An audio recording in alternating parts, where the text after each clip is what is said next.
Guys, it's the Smart Home Helper, and today I'm going to show you how to factory reset your Amazon Basics lock. So this is actually a pretty easy step.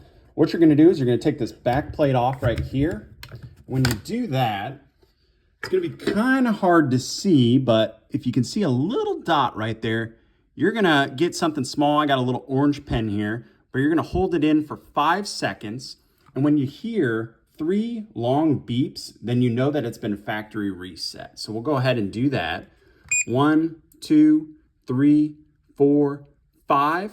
And then I'm holding it for, there you go. You heard the reset. I held it for about 6 seconds, but you can see that factory reset the lock. This is a step if you're really seeing a lot of issues with your Amazon Basics lock. This is the step that I typically tell people to do.